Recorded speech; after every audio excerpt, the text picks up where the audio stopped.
Hello, good evening, everybody. So, we are doing PCS nomination classes for polity. In the beginning, we started with the science classes, फिर हमने polity की classes start की हैं. This is for PCS nomination, register A to and C. हमने polity में जो start किया हुआ है, that is a topic of fundamental rights. हमने article 14, 15, 16, 17, 18, 19, 20, 21 और 22 कर लिए हैं. In today's class will complete 23 to 30 तक के फंडामेंटल राइट्स. आई होप आपको लास्ट वाले जो हमने फंडामेंटल राइट्स किए थे 20, 21, 22 ये समझ में आए होंगे और 19 भी है जो बड़े इंपॉर्टेंट हैं राइट टू फ्रीडम की क्लासिफिकेशन में. All these classes are available on civils with Aakash YouTube channel. उसमें अलग से PCS नॉमिनेशन की प्लेलिस्ट बनी हुई है and you can watch those videos from starting और ट्राई करें कि अपने पॉइंट्स जॉट डाउन करते रहें ताकि लास्ट में रिवीजन करनी आसान हो जाए. अब ये केस आपका जो पेंडिंग है पेपर का ये अपने अपने हिसाब से सही हो जाएगा, but you should keep focus on your preparation ताकि ऐसा ना हो कि आपकी प्रिपरेशन पीछे रह जाए फिर, क्योंकि एग्ज़ाम तो होना ही है आज नहीं तो कल. Keep your preparation with the same pace जैसे आपने इसको स्टार्ट किया था नोटिफिकेशन आने के बाद. Now let's start with the topic that is fundamental rights from article 23 to 30. From article 23 to article 30 ये हम पढ़ते हैं ये आर्टिकल्स. नाउ हमने पहले किए थे क्लासिफिकेशन किया था, याद होगा, right to equality from article 14 to 18. जो ये क्लासिफिकेशन था right to equality from article 14 to 18 ये हमने कवर कर लिए हैं. और लास्ट में हमने किया था right to freedom from article 19 to 22. आज हम करेंगे ये तो बाकी 3 बचे हैं. Right against exploitation from article 30, 23 and 24 दो ही आर्टिकल हैं.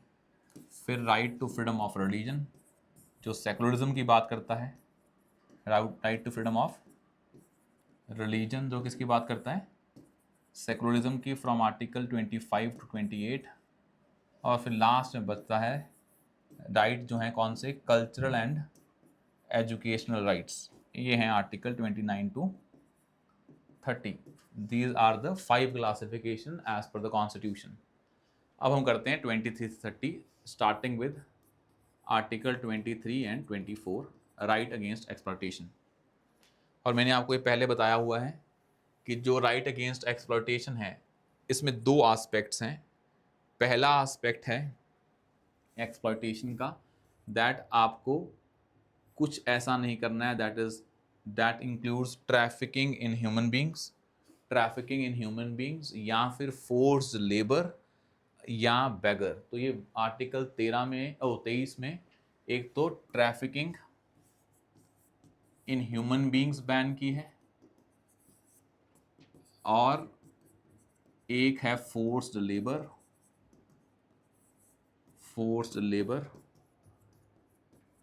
और एक है बेगर. मतलब ये जो प्रॉब्लम्स पहले एग्जिस्ट करती थी इंडियन सोसाइटी में, हमने ट्राई किया है कि हम इन वाली प्रॉब्लम्स को दूर कर दें. तो जो ये प्रॉब्लम्स हैं, ट्रैफिकिंग हो गई, ह्यूमन ट्रैफिकिंग हो गई, फोर्स लेबर हो गई, that use to exist before in the medieval societies and somehow in British society, जो ब्रिटेन का रूल था तब भी थी थोड़ी बहुत. तो इसी माइंडसेट को ख़त्म करने के लिए हमने इसको फंडामेंटल राइट बना दिया कि ये सारी चीज़ें बैन होनी चाहिए. ये आर्टिकल 23 में है, प्रोहिबिशन ऑफ दीज 3 थिंग्स. अब एक चीज़ समझनी है आपको, this things are done, these practices are done by human beings also. That's why this right is against human beings, private individuals also. Because जैसे अनटचेबिलिटी प्राइवेट इंडिविजुअल प्रैक्टिस करते हैं तो वो उनके अगेंस्ट भी है, सेम यही है trafficking in human beings. It is also against state as well as citizen नहीं है, state as well as private individuals. तो यहाँ क्या वर्ड लिखा है, स्टेट लिखा है, state as well as private individuals. अब क्योंकि ये प्राइवेट इंडिविजुअल्स के अगेंस्ट भी है तो हम कह सकते हैं कि this article is talking about a revolution in the society. तो ये आर्टिकल सोशल रेवोल्यूशन की बात कर रहा है. कि अगर हम आर्टिकल 23 ले आए तो that article will bring social revolution in India. कि मतलब हमारा संविधान कोई पॉलिटिकल रेवोल्यूशन नहीं लेके आ रहा अकेली, कि हमारा पहले किंग था अब हमारी डेमोक्रेसी है। ये सोसाइटी को भी चेंज करने की कोशिश कर रहा है। That's why Indian constitution is called as social revolutionary document, या फिर in other words called as transformative constitution. इसे एक और नाम देते हैं क्या? Transformative constitution. तो हमारा संविधान सोसाइटी को भी ट्रांसफॉर्म कर रहा है। That is why called as transformative constitution. अब ये दोनों के अगेंस्ट है, स्टेट के भी और प्राइवेट इंडिविजुअल के भी। और एक चीज़ याद करनी है, हमने आपको पहले बताया था कुछ राइट्स हैं जिसके लिए एक्ट बनाना पड़ता है, जो नॉन सेल्फ एग्जीक्यूटरी हैं। हमने उसमें लिखवाया था देयर आर सर्टेन आर्टिकल्स जैसे 17, 18, 21A, 23 and 24। These 5 articles are non self executory. अगर ये नॉन सेल्फ एग्जीक्यूटरी है मतलब इसके लिए लॉ बनाना पड़ेगा। तो पार्लियामेंट ने आर्टिकल 23 को इम्प्लीमेंट करने के लिए लॉ बनाया है। जैसे एक लॉ है प्रिवेंशन ऑफ, जैसे एक है इमोरल ट्रैफिकिंग प्रिवेंशन एक्ट 1956। तो उसके अंदर ये सारी इमोरल प्रैक्टिसेस बैन है। Immoral activities, prevention of immoral activities, ये जो है 1956 का एक्ट है। ये prevention of immoral practices act 1956, उसके अंदर ये बैन है। तो ये पार्लियामेंट ने एक्ट भी बनाया हुआ है। अब आर्टिकल 23 भी वो बात करता है राइट अगेंस्ट एक्सप्लॉयटेशन। 24 भी वही बात करता है, बस यहाँ पे कौन सी एक्सप्लॉयटेशन बंद की है हमने?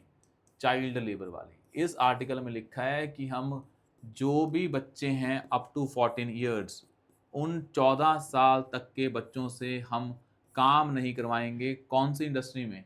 वो इंडस्ट्री जो क्या होगी, उनकी हेल्थ और डेवलपमेंट के लिए हार्मफुल होगी। तो अप टू 14 ईयर्स तक कोई भी बच्चे से ऐसा काम नहीं करवाना जो कौन सी इंडस्ट्री में होगा? Hazardous industry. तो हजार्डस इंडस्ट्री में काम नहीं करवाना। इसका मतलब ये है कि 14 से 18 साल वाले कहीं भी काम कर सकते हैं और अप टू 14 वाले नॉन हजार्डस में काम कर सकते हैं, पर हजार्डस में काम नहीं कर सकते। और इसी के लिए हम एक्ट भी लेके आए हैं, that is child labour prevention act. तो चाइल्ड लेबर प्रिवेंशन एक्ट है, ये बाद में अमेंड भी किया था, तो मतलब इसके लिए भी लॉ बनाना पड़ा। तो इसके लिए भी लॉ बनाना पड़ा। 2016 में आया है नया वाला, और पुराना था 2000, दैट इज 1986। तो अब कौन सा है? 2016 वाला। तो ये चीज़ होनी चाहिए।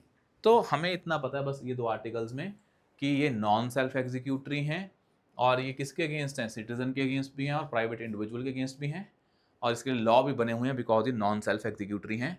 और दोनों आते हैं आर्टिकल 23 और 24, राइट अगेंस्ट एक्सप्लॉयटेशन। तो ये दोनों शो कर रहे हैं कि हमें सोसाइटी में से कुछ इमोरल प्रैक्टिसेस हैं जो उनको दूर करना है। That's why Indian constitution is called as a social document, because it bring changes in the society also. आया यहाँ तक समझ में? तो ये दोनों कौन से हैं? आर्टिकल 23 और article 24। Now let's talk about the remaining जो हमारे आर्टिकल्स हैं। दैट इज, अगर मैं पीछे जाऊं, हमारे बचते हैं 25 से लेकर 28 तक, 29 और 30। अगर मैं 25 और 28 तक की बात करूं, जो आर्टिकल्स 25 और 28 तक के हैं, if I talk about these articles talk about right to freedom of religion. These articles talks about right to freedom of religion, जो हमने यहाँ पे लिखे हैं। तो मैं इसको अगर नीचे लिखूं, तो ये right to freedom of religion की बात है कि इंसान को रिलीजियस फेयर में फ्रीडम है। अब ना हमारे संविधान में हमने आपको पहले बता दिया है जब हम प्रियम्बल पढ़ रहे थे कि India is a secular country. It means state का अपना कोई रिलीजन नहीं है। India is a secular country, it simply means state का अपना कोई रिलीजन नहीं है। तो इंडियन स्टेट का अपना कोई रिलीजन नहीं है, बट इसका मतलब ये नहीं है कि इंडियन स्टेट रिलीजियस फेयर में बिल्कुल एब्सेंट है। वो प्रेजेंट है, बट सभी रिलीजन के लिए इक्वली प्रेजेंट है। तो Indian state is not religious. Indian state basically promotes the idea of positive secularism, कि सारे रिलीजन्स अच्छे हैं स्टेट के लिए, बट वो सभी रिलीजन्स को इक्वल इंपॉर्टेंस देती है। ऐसे डिस्क्रिमिनेट नहीं करती है। और यही सारी कहानी का जो सार है वो लिखा है आर्टिकल 25, 26 एंड 28 में। अब आर्टिकल 25 में लिखा है कि आपको एज एन इंडिविजुअल अपना रिलीजन प्रोफेस करने का राइट है, प्रैक्टिस करने का राइट है एंड प्रोपगेट का राइट है। ये 3 राइट आपको दिए हैं, profess, practice and propagate. These are the rights given to individual in religious spheres. कि आपको अपना कोई भी रिलीजन है उसकी जो अपनी धारणाएं हैं उसको प्रैक्टिस करें, प्रोफेस करें, बताएं और प्रोपोगेट करें। ऑफ कोर्स वो प्रोपोगेशन फोर्स नहीं होना चाहिए। तो आपको प्रोपोगेट करने का राइट है, पर राइट टू कन्वर्ट नहीं है कि आप किसी को भी धक्के से अपने रिलीजन में कन्वर्ट कर लें। तो कन्वर्जन का राइट है, बट कौन सा कन्वर्जन नहीं होना चाहिए? फोर्सफुल कन्वर्जन नहीं होना चाहिए। क्यों ऐसा है? बिकॉज इसी आर्टिकल के अंदर एक और राइट है, that is right to freedom of conscience, कि आपको अपनी अंतर आत्मा का भी राइट है कि जो आपको लगता है कि क्या सही है क्या नहीं, आपकी कंसाइंस और सोल से आप डिसाइड कर सकते हैं। मतलब अगर मानते हैं कि मुझे किसी रिलीजन में विश्वास नहीं करना, तो आप वो भी कर सकते हैं, जिसमें करना है वो करें। मतलब इंसान खुद डिसाइड कर सकता है। दैट्स वाई उसे फोर्सफुली कन्वर्ट करने की जरूरत नहीं है, because a person has a right to freedom of conscience. तो 25 में आपको प्रोफेस, प्रैक्टिस और प्रोपोगेट करने का राइट है। बस एक चीज़ याद रखनी है कि हम जो रिलीजन के राइट दे रहे हैं सभी को, उसके रीजनेबल रिस्ट्रिक्शंस भी हैं on the grounds of public order, health and morality. Public order के ग्राउंड पे, हेल्थ के ग्राउंड पे और मोरालिटी के ग्राउंड पे these freedoms can be restricted. ऐसा नहीं है दीज आर एब्सोल्यूट। तो आप जो भी प्रोफेस प्रैक्टिस करें, ये तीनों चीज़ें के बेसिस पे रीजनेबल रिस्ट्रिक्शन लग सकती है, that you have to keep in mind. यही आर्टिकल 25 का सार है, that is freedom to profess. Profess का मतलब है अपने रिलीजियस बिलीव्स को ओपनली बताना कि मैं लेट्स सपोज हिंदू हूँ और मेरे बिलीव्स हैं। प्रैक्टिस करना, मंदिर जाना, माला पहनना, जो मर्जी करें। प्रोपोगेट मतलब लोगों को बताएं अपने रिलीजन के बारे में, और अगर आपको कन्वर्ट करना है तो आप उसको राइट टू फोर्सफुली कन्वर्ट नहीं कर सकते हैं। इनफैक्ट उसको कन्वर्ट करने का राइट आपके पास नहीं है, क्योंकि उस इंसान के पास क्या है? फ्रीडम ऑफ कंसाइंस है। तो क्या आप किसी को कन्वर्ट करने का राइट है आपके पास? बिल्कुल नहीं है। फोर्सफुली तो नहीं कर सकते हैं, वैसे भी राइट टू कन्वर्ट नहीं है, बिकॉज राइट टू कन्वर्ट का मतलब ये है कि इंसान खुद नहीं सोच सकता। अगर इंसान खुद सोच सकता है तो आप प्रोपोगेट करें, बाकी उसकी मर्जी, फ्रीली उसको डिसाइड करने दें। That is the basis of article 25। अब ये जो हैं दो चीजें इंपॉर्टेंट हैं। आर्टिकल 25 में दो एक्सप्लेनेशंस हैं। एक तो wearing and carrying of kirpan is to be included in the profession of Sikh religion. Sikh religion में कृपान को पहनना और धारण करना एक उनका राइट है, तो ये यहीं पे लिखा है संविधान में। हिंदूज को क्या मानते हैं? हिंदूज में आते हैं सिख्स, बुद्धिस्ट एंड जैन्स, ये तीनों हिंदूज की कैटेगरी में आते हैं। तो जो हिंदू रिलीजन है, इन रिलीजन को उसी का पार्ट माना जाता है as per article 25 clause 2। And this fundamental right is available to both citizens as well as non-citizens, and there are 3 restrictions on the basis of this fundamental right can be taken away, that is this। तो इस सभी के पास है, ये citizens के पास भी है 25, और किसके पास है? नॉन सिटीजन के पास भी है। ये आपको पता होना चाहिए that this fundamental right is for both citizens and non citizens. यहाँ तक क्लियर है? तो 25 में मिलता है आपको ये राइट, कौन सा? Right to freedom of religion, मतलब आर्टिकल 25 में मिलता है to freedom to profess, practice and propagate one's religion. यहां तक क्लियर है? अब आता है उसके बाद आर्टिकल 26, आर्टिकल 26। अब आर्टिकल 26 क्या कहता है? अगर मैं इसको इधर ले जाऊं तो आर्टिकल 26 क्या कहता है? तो दिस इज आर्टिकल 25, हम इसके साथ करते हैं आर्टिकल 26 और आर्टिकल 27 और 28। ठीक है, तो ये 25 है। Now let's talk about article 26। अब आर्टिकल 26 कहता है पूरी कहानी कि अगर आपके पास right to freedom of religion है तो आप उसके लिए क्या बना सकते हैं?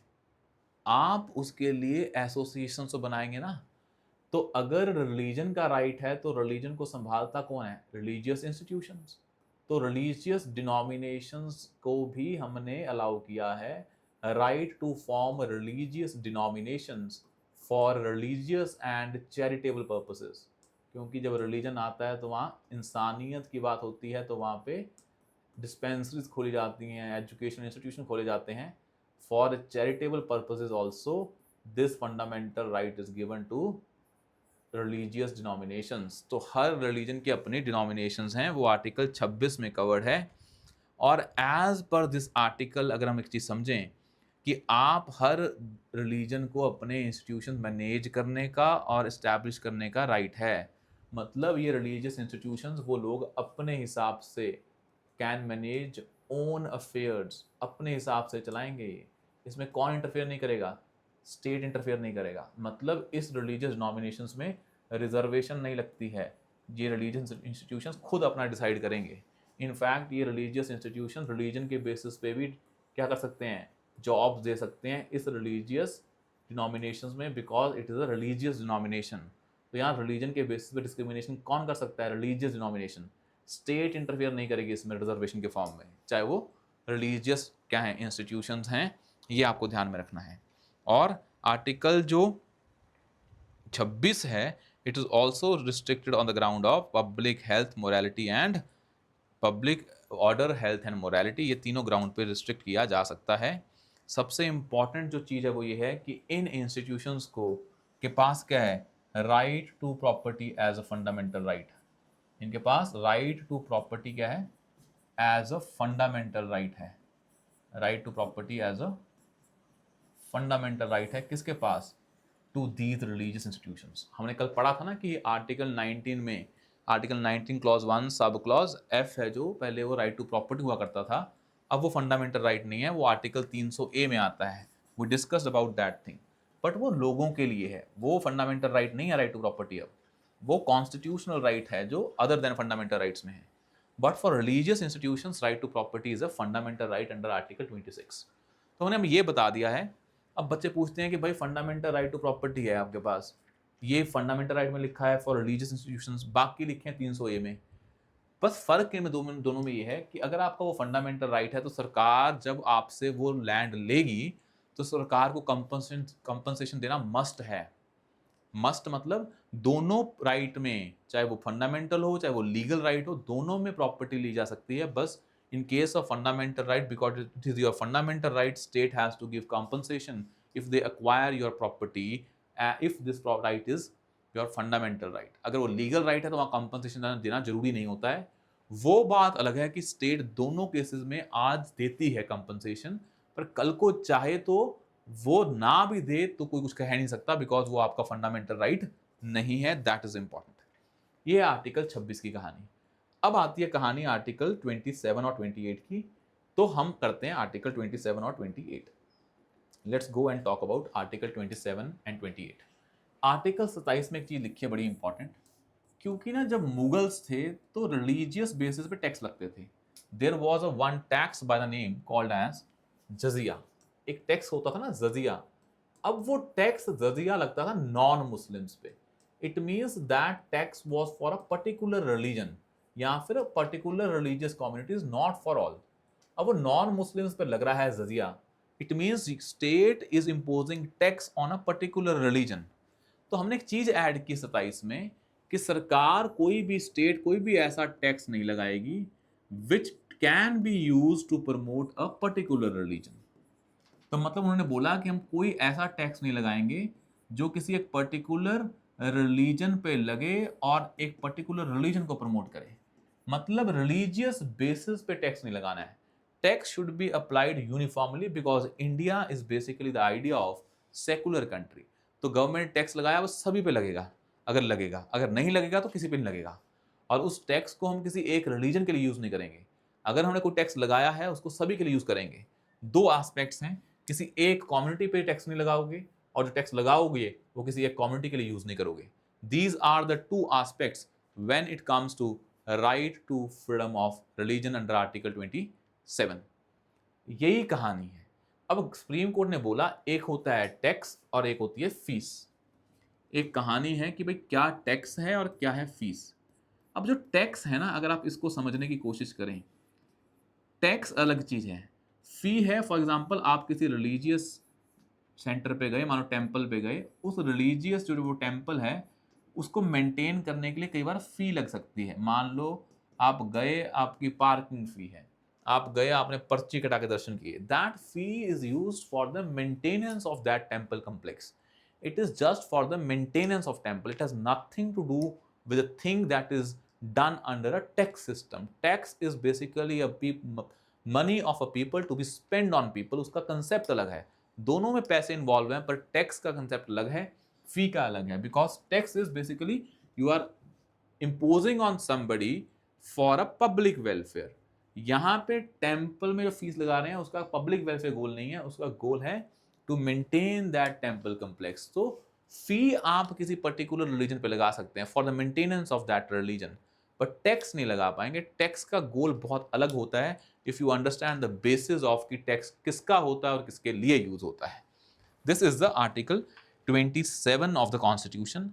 Now let's talk about article number 28। यहाँ तक क्लियर है सभी को कि भाई हम किसी भी टैक्स का यूज नहीं करेंगे किसी पर्टिकुलर रिलीजन को प्रमोट करने के लिए। Now article 28। अब आर्टिकल 28 कहता है अगर इंडिया सेकुलर है तो एक चीज बड़ी इंपॉर्टेंट होती है कि रिलीजियस इंस्ट्रक्शंस को लेके, कि अगर इंडिया सेकुलर है तो मुझे एक चीज बताएं, क्या जो गवर्नमेंट है वो किसी एक रिलीजियस इंस्ट्रक्शन को प्रमोट कर सकती है? Let's suppose there is a fully funded government school. अब वो गवर्नमेंट का स्कूल है, क्या वहां पे रिलीजियस इंस्ट्रक्शन दी जा सकती हैं? अगर दी जा सकती हैं तो क्या वो कंपल्सरी भी की जा सकती हैं? रिलीजियस इंस्ट्रक्शन, क्या वो इंस्ट्रक्शन कंपल्सरी की जा सकती हैं या वो क्या वो दी जा सकती हैं? आंसर इज ना तो दी जा सकती है ना कंपल्सरी की जा सकती है, बिकॉज वो गवर्नमेंट का स्कूल है और गवर्नमेंट में किसी एक पर्टिकुलर रिलीजन को प्रमोट किया ही नहीं जा सकता। तो गवर्नमेंट स्कूल में रिलीजियस इंस्ट्रक्शन है ही नहीं है, वहां सेकुलर चीजें होंगी ना कि रिलीजियस चीजें। अब मान लेते हैं कोई प्राइवेट स्कूल है और वो प्राइवेट स्कूल गवर्नमेंट से एड ले रहा है, या फिर कोई प्राइवेट स्कूल है जो गवर्नमेंट से कोई और हेल्प ले रहा है, कोई रिकॉग्नाइज्ड है, मान लो किसने गवर्नमेंट के जो बोर्ड हैं उसको रिकॉग्नाइज किया है स्कूल ने, मतलब स्टेट किसी तरह से इन्वॉल्व है, बट ये प्राइवेट है तो यहाँ पे इंस्ट्रक्शन तो दी जा सकती है पर कंपल्सरी नहीं की जा सकती। बिकॉज कंपल्सरी इसलिए नहीं की जा सकती बिकॉज यहाँ पे गवर्नमेंट इन्वॉल्व है। दी इसलिए जा सकती है because it is a private school. तो प्राइवेट स्कूल बोलेगा मैं इस इंस्ट्रक्शन को देना चाहता हूं, मानना ना मानना बच्चों पे है, that is the case. Fourth आता है, let's suppose there is a minority educational institution. Minority educational institution, हम ये आगे बढ़ेंगे आर्टिकल 29 और 30 में कि जो माइनॉरिटी एजुकेशनल इंस्टीट्यूशंस हैं, अब ये माइनॉरिटी एजुकेशनल इंस्टीट्यूशंस किसी माइनॉरिटी के होते हैं तो इसमें रिलीजियस इंस्ट्रक्शन दी भी जा सकती है और कंपल्सरी भी की जा सकती है, बिकॉज माइनॉरिटी एजुकेशनल इंस्टीट्यूशंस किसी रिलीजियस माइनॉरिटी के होंगे। अगर वो रिलीजियस माइनॉरिटी को हमने स्कूल बनाने का राइट दिया है, वो इसलिए दिया है कि वो अपने हिसाब से चला सकते हैं।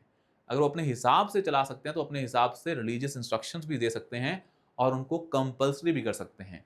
ये होता है जो आर्टिकल कौन सा है, 28। तो माइनॉरिटी एजुकेशनल इंस्टीट्यूशंस में रिलीजियस इंस्ट्रक्शंस को कंपल्सरी भी किया जा सकता है और दिया भी जा सकता है। क्या है माइनॉरिटी एजुकेशनल इंस्टीट्यूशंस का आइडिया? इसको ऐसे समझ लें, when India got independence, then there were many minorities. These minorities were thinking कि जब हम इंडिया में आएंगे तो majorities will decide the case कि भाई कैसा कल्चर होगा और हमारा कल्चर डिस्ट्रॉय हो जाएगा। But we gave them assurance कि इंडिया में आओ, आपके कल्चर को प्रोटेक्ट करेंगे। और कल्चर को प्रोटेक्ट करने का तरीका क्या है? एजुकेशन। तो आप एजुकेशन इंस्टीट्यूशन चलाएंगे अपने हिसाब से, हम उसमें इंटरफेयर नहीं करेंगे। तो अगर वो रिलीजियस इंस्ट्रक्शन देना चाहते हैं तो दें, कंपल्सरी करना चाहते हैं तो करें, because in minority education institutions सरकार अपने इंस्ट्रक्शंस को अप्लाई नहीं कर सकती। वो रिलीजियस माइनॉरिटी एजुकेशन इंस्टीट्यूशंस जो हैं वो अपने हिसाब से चलते हैं, तो वहाँ पे रिलीजियस इंस्ट्रक्शन दी भी जा सकती है और कंपल्सरी भी की जा सकती है। This is article 28। ये हैं आर्टिकल 25 से लेकर 28 तक। अब मुझे एक चीज़ बताएं, जब किसी भी सरकार के पास सबसे बड़ी अथॉरिटी क्या होती है? If any government is powerful, it is powerful for two reasons. One reason is कि वो स्टेट के पास टैक्स कलेक्ट करने की पावर है। सेकंड ये है कि that state is basically has a power to use violence. भाई अगर आप वायलेंस करते हैं दैट इज इलीगल, चाहे वो जैसे मर्जी करें, आप आपके साथ जो मर्जी कोई कुछ कर दे, आप वायलेंस नहीं कर सकते हो। Violence can not be justified in a constitutional government में। But state can use violence because state has a monopoly over violence to protect the public. तो स्टेट है पावरफुल बिकॉज उसके पास वायलेंस की पावर है। स्टेट है powerful because उसके पास tax लगाने की पावर है। अगर टैक्स लगाने की पावर सबसे बड़ी पावर है तो वो टैक्स किसी एक पर्टिकुलर रिलीजन को प्रमोट करने के लिए लगा सकती है अगर वो सेकुलर ना हो। तो सबसे बड़ा सेकुलर फीचर क्या होता है कि जब टैक्स को तुम सभी के लिए लगाओ और सभी के लिए यूज करो। तो ये सबसे इंपॉर्टेंट फीचर है किसका, सेकुलर सोसाइटी का। बिकॉज सबसे बड़ी पावर कौन सी है, टैक्स की पावर। सबसे बड़ा फीचर कौन सा है, सेकुलर फीचर। ये आपको समझना है। ये अगर आपसे पूछते हैं कि आर्टिकल 27 क्या प्रमोट करता है, सेकुलरिज्म। सारे आर्टिकल वही प्रमोट करते हैं, पर अगर कोर आर्टिकल है वो कौन सा है, article 27, that you have to keep in mind. यहां तक समझ में आया।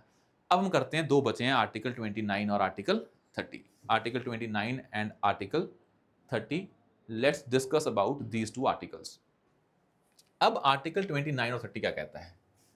अब आर्टिकल 29 कहता है और 30 कहता है that communities have cultural and educational rights. That communities have cultural and educational rights. Cultural and educational rights का मतलब होता है कि जो भी कम्युनिटी है इंडिया में, चाहे वो माइनॉरिटी हो चाहे वो मेजॉरिटी हो, दोनों अपने कल्चर को प्रोटेक्ट कर सकती हैं। तो article 29 is for both majority as well as minority. तो आर्टिकल 29 दोनों के लिए है, माइनॉरिटी के लिए भी और मेजॉरिटी के लिए भी। अब आर्टिकल 29 कह रहा है कि हर कम्युनिटी अपना कल्चर प्रमोट कर सकती है। मतलब हम क्या कर रहे हैं, अपनी डाइवर्सिटी को प्रमोट कर रहे हैं और चाह रहे हैं कि डाइवर्सिटी होते हुए भी क्या बनी रहे, unity in diversity. It means simply कि डाइवर्सिटी इज अ की feature of India because India is a heterogeneous society. तो अगर इंडिया हेट्रोजीनियस सोसाइटी है तो वहां पे क्या है, डाइवर्सिटी है। उसे बचाने का तरीका क्या है, सभी को अपने कल्चर को प्रमोट करने का राइट दो, चाहे माइनॉरिटी चाहे majority. That is basically the idea of unity in diversity, ताकि हर कल्चर को लगे कि मैं अपने कल्चर को प्रोटेक्ट कर सकता हूं। तो हमने उनको क्या दे दिया, cultural and educational rights. But क्योंकि माइनॉरिटीज मेजॉरिटी के मुकाबले में थोड़े नीचे हैं, तो हमने एक्स्ट्रा राइट्स दे दिए किसको, माइनॉरिटीज को, under article 30। Extra rights to minorities under article 30।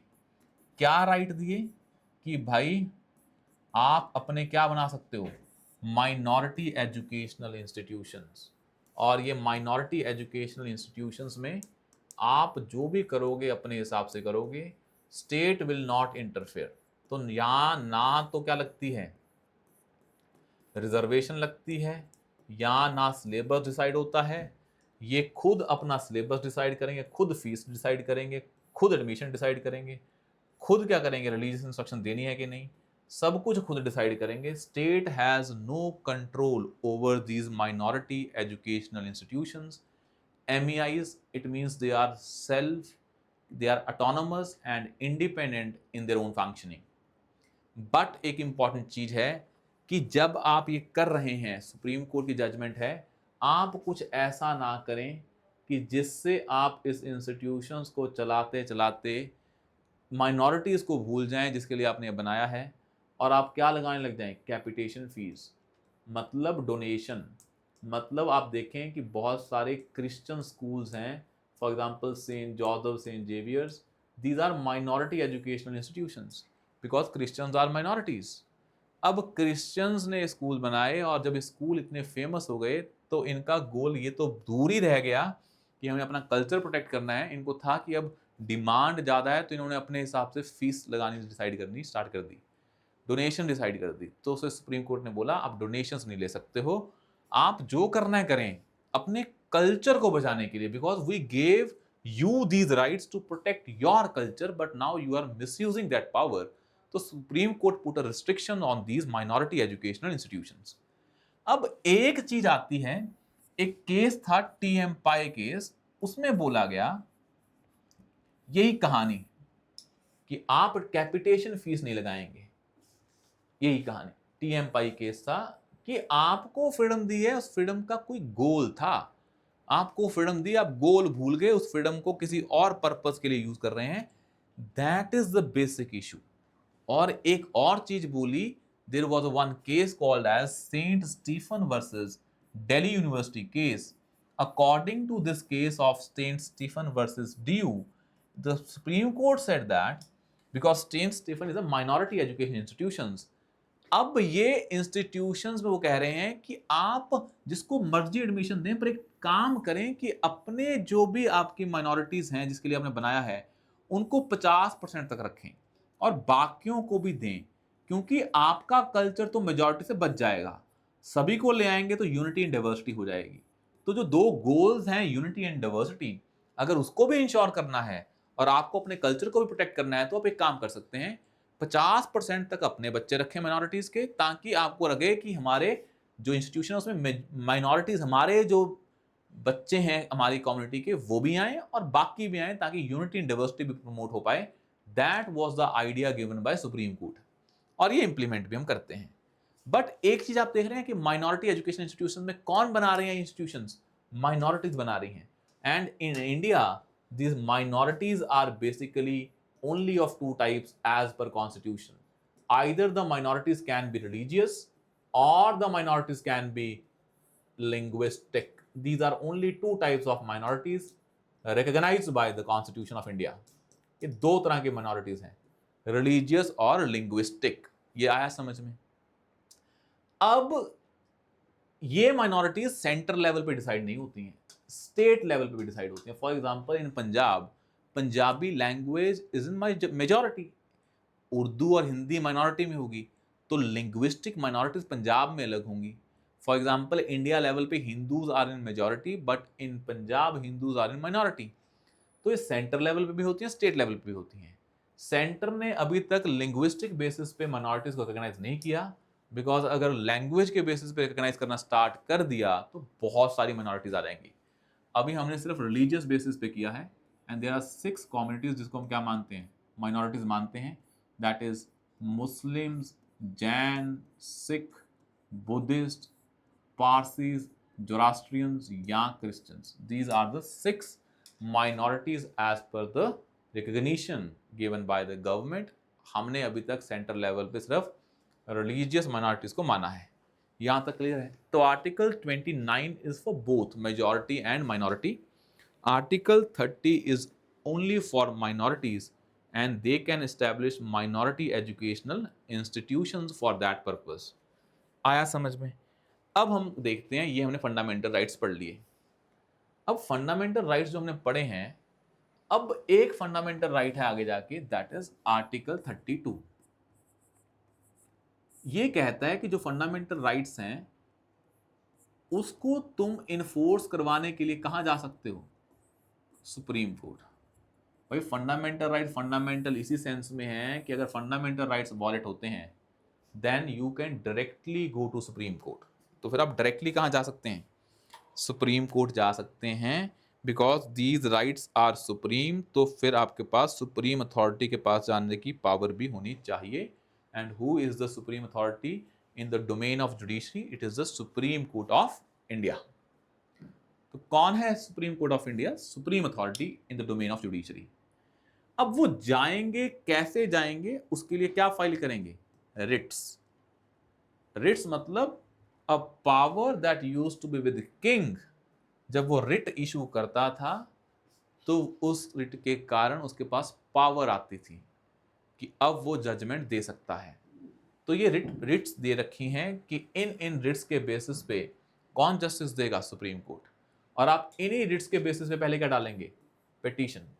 इस रिट पिटीशंस के बेसिस पे सुप्रीम कोर्ट डिसाइड करेगा कि आपको कैसे बचाना है, कि आपके फंडामेंटल राइट्स को कैसे बचाएं। तो रिट्स क्या एक तरीका है, these are the writ petitions are the way कि जिसके तहत आप कहां जा पाएंगे? Directly to the supreme court under article 32, ताकि आपके फंडामेंटल राइट्स वॉलेट ना हो। ठीक है? मतलब आसान भाषा में, अगर आपके फंडामेंटल राइट्स वॉलेट होते हैं तो जो ये 5 टाइप की रिट्स दे रखी हैं आप इनके अंदर कहां जा सकते हो? You can go to supreme court under these writs. इन रिट्स के तहत आप कहां जा सकते हो? सुप्रीम कोर्ट जा सकते हो। These are 5 type of writs. पहली आती है habeas corpus. Second one is first one is habeas corpus. Second one is mandamus. Third one is prohibition. Fourth one is certiorari. Fifth one is quo warranto.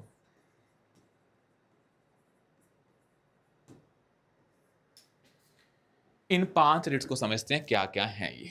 ठीक है, let's study these 5 type of writs.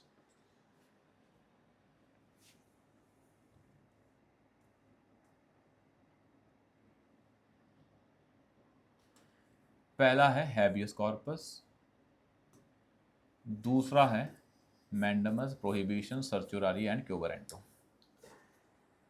Habeas corpus कहती है, इसका मतलब है to have a body of, to have a body of. अभी बताते हैं क्या है ये। जो है ना 5 टाइप की हमने डब्बे बना दिए, इसको बाद में समझाएंगे क्या है। हैबियस कॉर्पस का मतलब है to have a body of.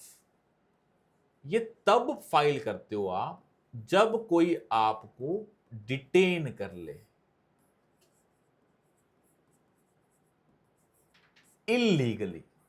आपने, किसी ने आपको इलीगली डिटेन कर लिया, पुलिस ने आपको जेल में डाल दिया। जब आपको जेल में डाल रहे हैं तो आपका fundamental right to movement, fundamental right to life क्या हो रहा है? हनन हो रहा है। अगर किसी ने आपको इलीगली डाला है then you can go to the supreme court. कौन सी पिटीशन फाइल करोगे? Writ petition, habeas corpus. You will file this habeas corpus writ petition to the supreme court. बोलोगे कि मुझे इलीगली पकड़ा है, मुझे छोड़ें, मेरा फंडामेंटल राइट वॉल्ट हो रहा है आर्टिकल 19 के अंदर या आर्टिकल 21 के अंदर। तो सुप्रीम कोर्ट आपको छोड़ देगा अगर आपको इलीगली पकड़ा है। अगर लीगली पकड़ा होगा तो दोबारा डाल देगा अंदर। और अगर किसी ने आपको फोर्सफुली पकड़ा है, illegally we use a word against a government, forcefully means it can be done by a private individual। तो अगर किसी ने भी आपको, प्राइवेट इंडिविजुअल ने जेल में, घर में बंद कर दिया, लेट्स सपोज आपको किसी ने भी, माता पिता ने घर में बंद कर दिया कि भाई तैयारी करो यूपीएससी की, पीसीएस की। अब आप तैयारी कर रहे हैं, आप कह रहे हैं ठीक है तैयारी करेंगे, पर ऐसे कौन बंद करता है? तो आपने पिटीशन डाल दी कोर्ट में अपने माता पिता के अगेंस्ट कि मुझे फोर्सफुली बंद करके रखा है घर में। कोर्ट बोलेगा ये तो गलत है, इसके पास फ्रीडम ऑफ मूवमेंट है, इसे जहां जाना है जाने दें, बिकॉज फंडामेंटल राइट्स इंसान के हैं, फैमिली भी उसमें इन्वॉल्व नहीं हो सकती है। तो इसका मतलब हैबियस कॉर्पस पिटीशन तब डाली जाती है जब आपको कहीं कहीं बंद कर दिया जाए, इलीगली या फोर्सफुली।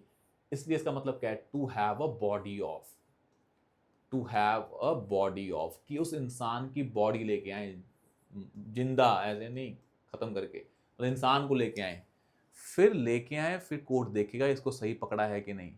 अगर नहीं पकड़ा है तो फिर छोड़ देंगे। इसका मतलब क्या है? This writ petition can be filed both against the state as well as private individual। कौन सी? Habeas corpus. और ये बड़ा इंपॉर्टेंट एस्पेक्ट है। अब हैबियस कॉर्पस स्टेट के अगेंस्ट भी हो सकती है और प्राइवेट इंडिविजुअल के अगेंस्ट भी हो सकती है। अब जिस बंदे को पकड़ा है, क्या वो बंदा कोर्ट में जाएगा खुद? Answer is no. और वहां से एक आइडिया आता है, डॉक्ट्रिन ऑफ लोकस स्टैंडाई। जब आप कोर्ट जाते हैं तो सुप्रीम कोर्ट आपसे पूछता है आपका क्या स्टैंड है इसमें। आपका स्टैंड का मतलब है लोकस स्टैंड, कि आपका क्या स्टैंड है, आपका राइट वॉल्ट हुआ है कि नहीं हुआ। तो जब फंडामेंटल राइट वॉल्ट होते हैं तो आपको खुद को जाना पड़ता है कोर्ट में। खुद को मतलब आप जाएंगे, आपके बिहाफ पे लॉयर जाएगा। तो आपका लोकस स्टैंड पूछा जाता है कि आपका स्टैंड क्या है इस केस में। अगर आपका फंडामेंटल राइट नहीं वॉल्ट हो रहा है तो आप कोर्ट नहीं जा सकते हो। इसे बोलते हैं doctrine of locus standi. The person whose right has been violated only that person can go to court. ये होती है डॉक्ट्रिन ऑफ लोकस स्टैंडाई।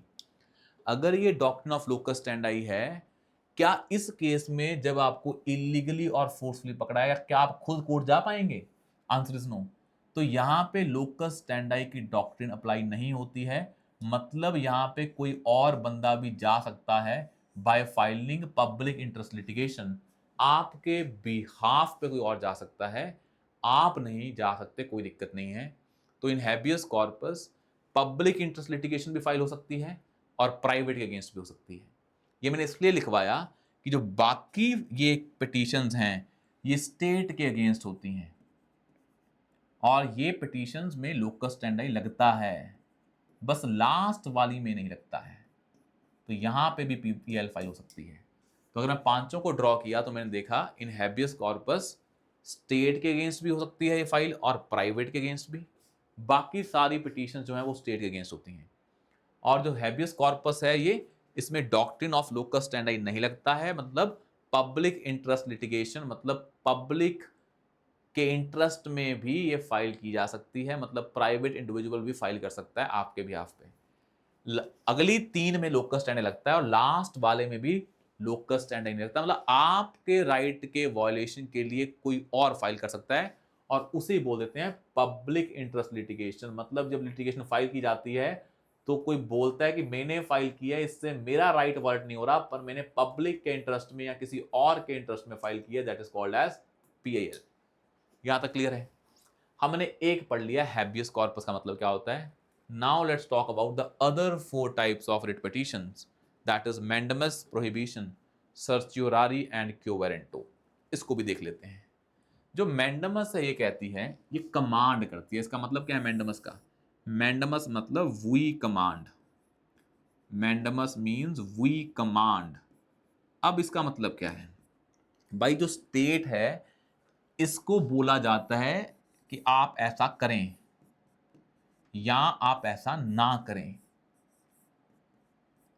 अगर स्टेट को बोला है कि आप ऐसा करें, for example you are a DC of a district और वहां पे राइट टू एजुकेशन एक्ट है। अब right to education is your fundamental right also. वो एक एक्ट भी है, लीगल राइट भी है और वो फंडामेंटल राइट भी है आपका आर्टिकल 21A में। Up to 14 year, up to from 6 to 14 years. आप 10 साल के हैं और आपको स्कूल में एडमिशन नहीं दे रहे सरकारी स्कूल में, तो आपने उस सरकारी स्कूल का जो उसको कंट्रोल करता है, संभालता है, मान लो वो डीसी के अंदर आता है, तो आप डीसी के अगेंस्ट क्या फाइल कर देंगे? मैंडमस। क्या बोलेंगे कि मेरा फंडामेंटल राइट हनन हो रहा है, कौन सा? राइट टू एजुकेशन का। तो अब कोर्ट बोलेगा उस डीसी को मैंडमस इशू करके, कमांड देगा कि perform action that you have to perform as per your responsibility.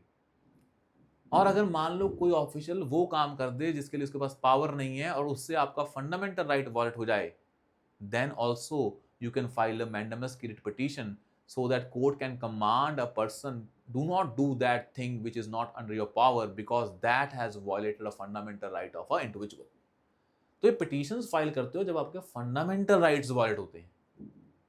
और कमांड में, मैंडमस में स्टेट को बोला जाता है कि ये करें और ये ना करें, बिकॉज उसके ना करने से और उसके करने से रिस्पेक्टिवली किसी इंसान के फंडामेंटल राइट्स वायलेट हो रहे थे।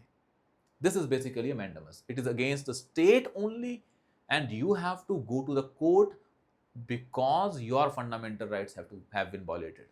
Nobody else on your behalf can go to court. This is the idea of mandamus.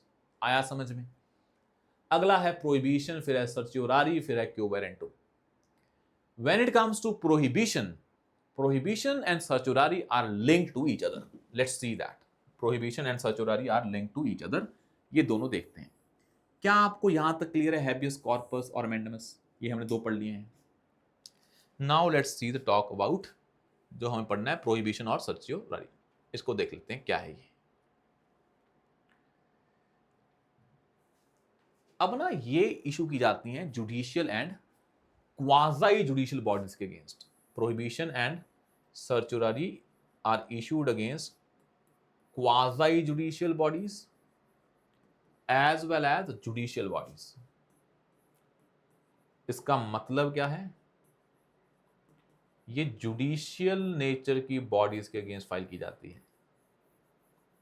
जो प्रोहिबिशन है और जो सर्चुररी है, इसमें बस ये डिफरेंस है।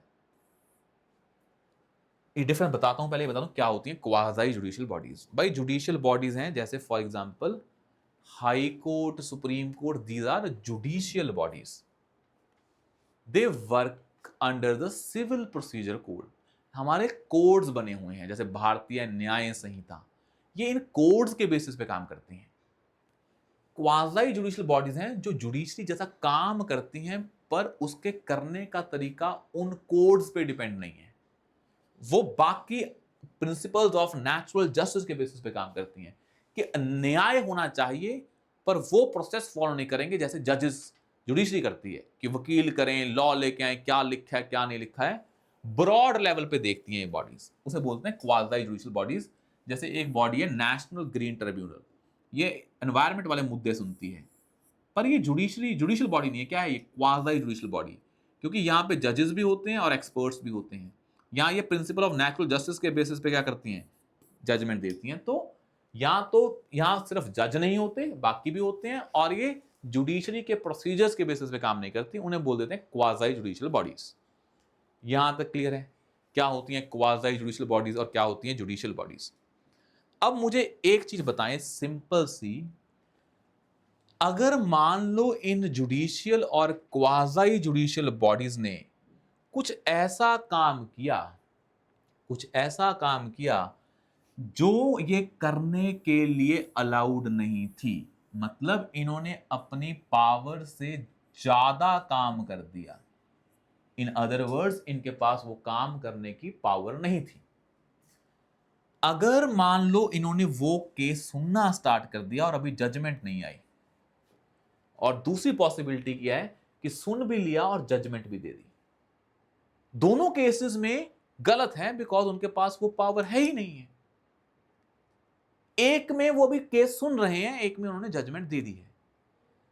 तो प्रोहिबिशन फाइल करते हो जब कोई judicial and quasi judicial bodies अपनी पावर से ज्यादा का केस सुनना स्टार्ट कर दे, और आप कोर्ट में फाइल करते हो प्रोहिबिशन कि उनको बोल दो कि वो केस सुनना बंद कर दें।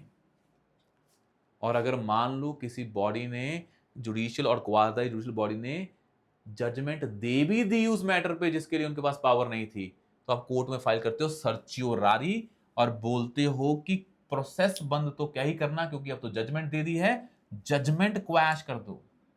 यहां प्रोसेस रोका जाता है, यहां जजमेंट रोकी जाती है। इट मींस यहां पे आपको क्योर किया जा रहा है जजमेंट से, और यहां आपसे को बचाया जा रहा है जजमेंट से, बिकॉज अभी जजमेंट नहीं आई है।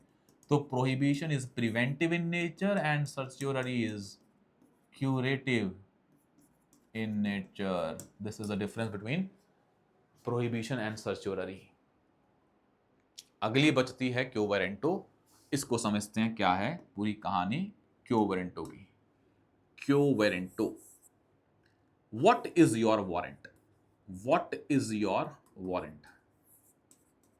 मतलब भाई आप अगर पब्लिक ऑफिस में बैठे हैं तो you must be eligible to hold that office. मतलब आपको जो अथॉरिटी दी है, यू डिजर्व दैट अथॉरिटी। एक बार केस हुआ था, there was some IAS officer, कोई लड़की थी, वो डॉक्यूमेंट्स उसके फेक थे, पर वो डॉक्यूमेंट्स बाद में पता लगे फेक जब वो आईएएस बन के काम कर रही थी। तो किसी ने फाइल की पिटीशन कि भाई तुम बैठे क्यों ऑफिस में, प्रूव करो कि आप सही बैठे हो। तो कोर्ट में केस गया, लोगों ने क्या फाइल की? क्यो वारंटो, कि भाई तुम्हारा वारंट क्या है, किस बेसिस पे तुम बैठे हो ऑफिस में, प्रूव दैट, बिकॉज आपने ऑफिस इलीगल तरीके से ऑक्यूपाई किया है। तो इन अ क्यो वारंटो केस आप फाइल करते हो उसके अगेंस्ट जब कोई इंसान अपने ऑफिस में बैठा होता है पर बैठने लायक नहीं होता है।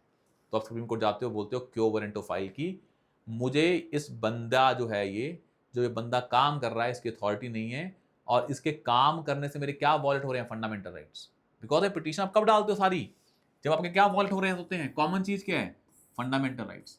तो किसी इंसान के ऑफिस में बैठने से, जबकि वो बैठ नहीं सकता है, आपके क्या वॉल्ट हो जाए, फंडामेंटल राइट्स। तो आप बोलते हैं कि भाई ये बंदे की अथॉरिटी क्या है। अगर कोर्ट चेक करे और पता लगे ये गलत तरीके से बैठा है तो कोर्ट उसको निकाल देगा, अगर नहीं तो उसको बिठाएगा, फिर आपको फाइन लगाएगा कि आपने क्यों फाइल की।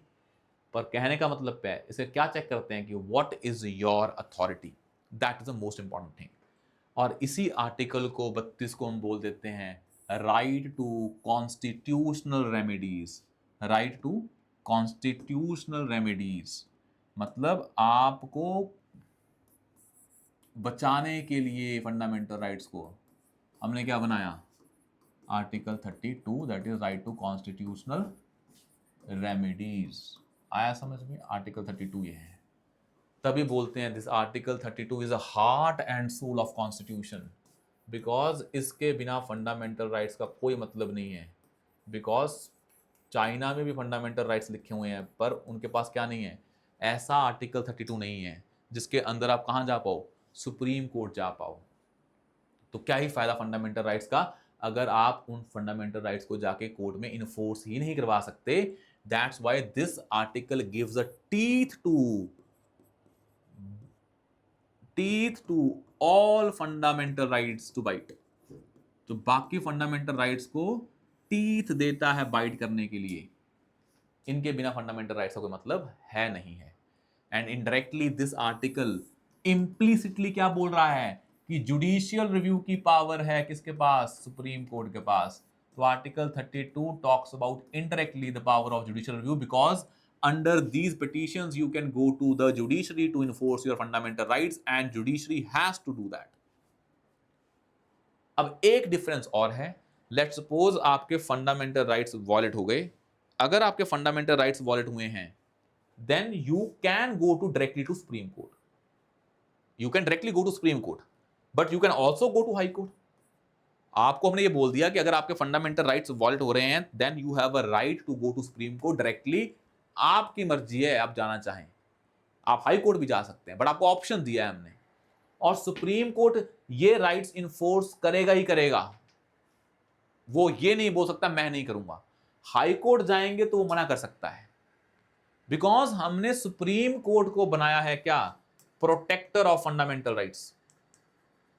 अगर सुप्रीम कोर्ट जाते हैं और बोलते हैं मेरा फंडामेंटल राइट वॉल्ट हुआ है, तो सुप्रीम कोर्ट को वो केस सुनना पड़ेगा। Supreme court can not reject that petition at all, because it is the responsibility of the Supreme Court to protect your fundamental rights. You can go to High Court, उसका मन है सुने ना सुने। It is not the legal duty or a foundation on the High Courts to enforce your fundamental rights. ये high court मना कर सकता है, वो करते नहीं है बात अलग है, पर high court has a power कि भाई मैं नहीं करूंगा, कहां जा, सुप्रीम कोर्ट जा, बिकॉज ये किसका काम है, सुप्रीम कोर्ट का काम है। तो ये बेसिक डिफरेंस है किसके बीच में, सुप्रीम कोर्ट और हाई कोर्ट्स के बीच में, when it comes to called as fundamental rights.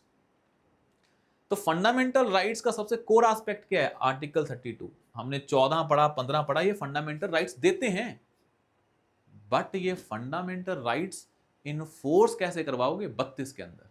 And similar power has been given, same petitions की power has been given to high courts under article 226, similarly like article 32 which gives power to the supreme court. तो article 32 supreme court के लिए है और article 226 is for the high court. ये आपको पता होना चाहिए। यहां तक क्लियर है। तो ये आर्टिकल है जो बताता है आपके फंडामेंटल राइट्स को कैसे बचाना है। अब ना एक चीज है, ये फंडामेंटल राइट्स जो हैं, दीज फंडामेंटल राइट्स, अगर मैं इसको आगे करूं, एक चीज बताऊं आपको, जो फंडामेंटल राइट्स हैं ये तभी दिए जाते हैं क्योंकि ये फंडामेंटल राइट्स किसकी पावर को कम करते हैं, स्टेट की पावर को कम करते हैं। ये हमने पहली क्लास में बताया था कि fundamental rights decrease the power of state. But let's suppose हमारे संविधान में पार्ट 18 में एक प्रोविजन है, that provision is basically a provision for emergency।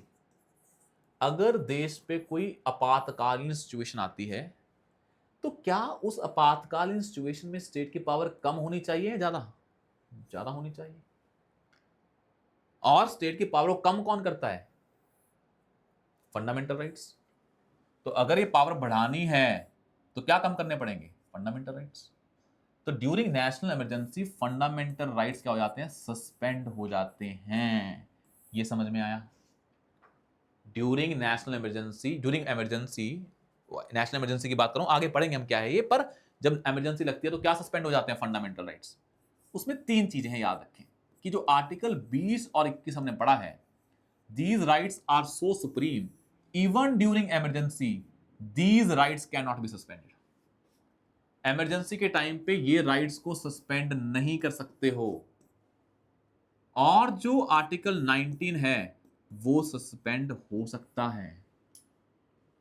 और जो बाकी राइट्स हैं आर्टिकल 19 के अलावा, जो 20 21 को छोड़ के हैं, 14 15 16 23 24, सब क्या हो सकते हैं? सस्पेंड हो सकते हैं।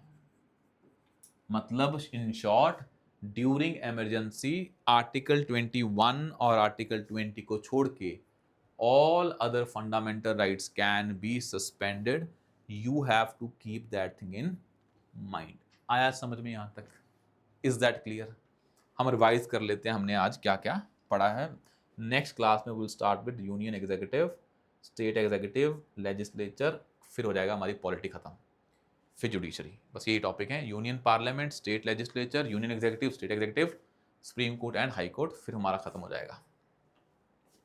हमने स्टार्ट किया था इस कहानी से, that is a very important thing, जो ये थी हमारी, सॉरी फॉर दैट, सॉरी यहाँ से, कि हमने आज पढ़ा आर्टिकल 23 और 24। Article 23 and 24 talks about a kind of a exploitation के अगेंस्ट आर्टिकल्स थे, जो क्या बोल रहे थे कि भाई आप जो स्टेट है या प्राइवेट इंडिविजुअल है वो इसमें इन्वॉल्व नहीं होंगे।